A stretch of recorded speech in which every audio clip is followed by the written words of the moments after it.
Welcome back to the Britannia Coin Company. We're a coin dealer based in Royal Wootton Bassett in the UK. In our last video we looked at how you could make some profit by coin collecting, and today we're specifically looking at how you can sell a coin collection. Perhaps it's time to sell up an investment which you've been popping aside for many years, or you've been gifted or inherited a coin collection that you don't really have an interest in. There are many ways to sell a coin collection, and hopefully in today's video we'll steer you along to the right path. At the Britannia Coin Company we buy all coins, and there is a handy page on our website which you can use to get an offer for your collection. There's links in the description if you want to go check that out for yourselves. Using us is hassle-free without the need to individually research each coin and make sense of very fluctuating prices. If you do know a bit about coins yourself, you may already have an idea of the value of coins.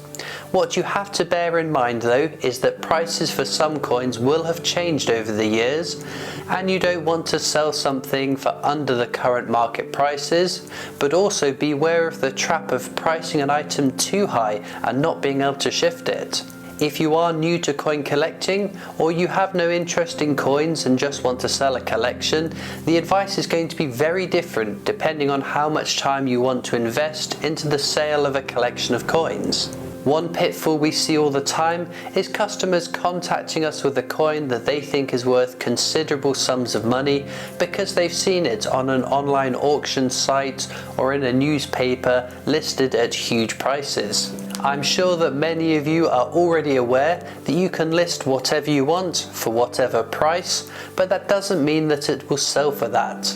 It takes only a few moments to see listings of very common face value coins priced into the hundreds, thousands, and at times tens of thousands of pounds. Some of these listings will be people chancing their luck or unaware of the real value of a common coin. In other instances, if a seller runs out of stock of one item, instead of taking the listing down and relisting it when they have more, they will simply put the price up to something that they know that nobody will purchase it at, and will lower it again when more stock comes in. There is of course some instances of money laundering and other terrible reasons why this might be happening too. To get an accurate reflection of what items are selling for, you need to be looking at sold and completed sales. Again, something which can add confusion are some auctions will finish early, having accepted an offer which may not be clear as to the final price. There will also be cases where face value common coins will sell for more than that. To the right collector who hasn't managed to get their hands on a certain coin, or if they are abroad and are unable to look through certain coins, they may pay above face value, so as with a lot of things you have to take that with a pinch of salt too. If you have a large collection that you're looking to sell on, this can end up being quite the arduous process of individually researching each coin, listing it and posting it. Especially if you aren't an avid collector or you're selling off coins outside of the niche that you collect in, this will take some time. There are of course physical auction houses which will typically have a relationship or reputation among coin collectors already. It's worth noting though that some auction houses will have limits and specific areas of numismatics that they will sell though, so it's worth looking into that before approaching one. They will also take a cut of the final selling price for the work that they've put into for the auction as well. There are also coin shows that you can attend, and many of the sellers will also be interested in buying coins there as well. Again, it's worth knowing what you've got to make sure that you're approaching the right sellers though.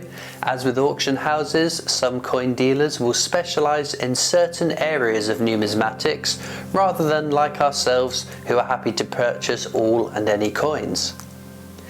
If you are going to approach a dealer, then there are some suggestions that we would make. Firstly, do not clean the coins. You may think tarnished or grubby looking coins will reduce the price that will be paid for them, and with some coins that could be true, but the overwhelming majority of coins should not be cleaned. Cleaning coins will destroy the numismatic value in them, and identifying coins which have been cleaned is certainly easy for a professional to spot. If your coins are in protective slabs though, you might want to give them a quick wipe, but probably best to just stick with a cloth, as I know that some cleaners can have a detrimental effect to the plastic that the slabs are made of. With many coins, in fact, the toning and aging of the coin is part of the item, and by removing that, the desirability of that coin can be severely diminished. If you have a bit of knowledge, then sorting the collection somewhat also makes it a bit easier. Dividing the coins by country is a good start. If you can then split the coins roughly by periods of time or types, it will make going through them to value much more simple. Also, splitting out each of the precious metals too can assist with a quicker valuation and sale. It's not necessary to invest huge amounts of time into doing this, but the more organised a collection is, the easier it will be to get a price and make payment for it. It's also worth not individually packing each coin though. For some coins, dealers will pay a certain amount of money dependent on the weight of the coins, and if each coin is individually packaged, then it means having to unpackage each and every one of them to weigh them all together. There's also a couple of things which you should take into consideration if you're going to be selling the coins over a longer period of time. So don't leave them in direct sunlight. If they are in packaging too, the packaging will fade if left in the sun for too long. Be mindful as well where you're storing them. Avoid places which vary in temperature and are susceptible to other environmental effects. Places like garages and attics, the heating and cooling or the dampness could cause havoc with your collection, again especially any packaging. Being mindful of what they're being kept in will also be worth checking, especially if it's going to take some time to sell. There are lots of coin albums, for instance, which have PVC on them, which is fine for the short term, but after a few years it will harden and start to affect the coins. Do avoid using sellotape too. Sellotape can really damage the packaging of coins and also the coins themselves. The amount of coins that we have come across which have been kept in little album pages that either get damaged or don't have a way of sealing them, so previous collectors have used sellotapes to seal up the little pockets. Over time, coins can get jostled around or even just slip to the top of the page and get a gross coating of sticky tape on them. If you are going to post your coins to be appraised or sending them out to a buyer, then be sure to get the right insurance and tracking on them. It's all too often that things go missing in the post, and you don't want this happening to your potential nest egg. Perhaps you have a local coin club as well. This could be a really helpful place to go along to get a bit of advice about the value of your coins and recommendations from avid collectors as to how to identify them, sort and value the coins that you have. They may as well be able to recommend companies that they've dealt with in the past and had a positive experience with too. You never know, you might even find a few buyers whilst you are there too. It may not be wise though to attend a coin club meeting expecting vast quantities of your coins to be valued for you though, but if you have a few examples, it might help you identify someone in particular who might be in a good position to assist you. With some coins, you will find that they are worth only face value, so whatever the denomination of the coin is. There is also melt value, which is the amount of money that the precious metal in the coin is worth. If you are selling directly to a collector, you might be able to get a little bit more for the coins because they aren't having to factor in a margin to resell them. But this does require you to find or wait for buyers with an interest in what you have to come along. You may also be lucky to know what has been paid for each coin originally. Perhaps you kept meticulous records for your own collection, or if given or inherited a collection, you have the invoices and receipts, and this can be a great start in determining the value of a coin.